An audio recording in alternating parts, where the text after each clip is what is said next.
L-għadda li żewġ siġar tal-Fikus tqaċtu minn Infrastructure Malta fin-triq in-Nutar Żarb f'Ħattart, l-Awtorità tal-Ambjent u r-Riżorsi insistiet li d-deċiżjoni kienet ibbażata fuq audit dwar is-sigurtà fit-triq li ġie kkummissjonat minn Infrastructure Malta stess.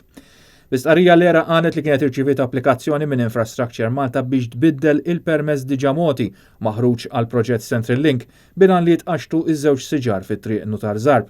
L-ERA talbet l-Infrastructure Malta biex tiġġustifika din it-talba fejn min-naħa tagħha Infrastructure Malta wieġbet li s-siġar iridu jitqaxxtu minħabba li se ssir exit lane. Barra minn hekk skont esperti mqabbda minn Infrastructure Malta, is-siġar ma setgħux jiġu rilokati f'post ieħor għaliex is-sistema tal-eruq tanti estensiva li kwalunkwe tentattiv li ċċaqlaqhom f'post ieħor ma tistax issir mingħajr ħsara irreparabbli. Il-Bord tal-ERA tkompli l-istqarrija bagħat l-applikazzjoni lura lill-Infrastructure Malta sabiex tipproponi alternattivi li jevitaw it-tneħħija tas-siġar. Min-naħa tagħha Infrastructure Malta qalet li ma jistgħux isiru alternattivi u s-siġar għandhom jitqaxxtu għas-sigurtà ta' min juża t-triq.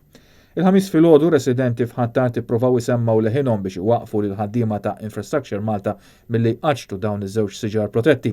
Min-naħa tagħhom id-deputati nazzjonalisti Tony Bezzina u David Aġus saħħu li ma saret l-ebda konsultazzjoni pubblika fejn wieħed ikun jista' jgħid l-opinjoni tiegħu dwar dan il-proġett, kif ukoll ir-residenti ma natawx id-dritt ta' 30 ġurnata biex jappellaw din id-deċiżjoni minħabba li x-xogħlijiet qabdu u bdew.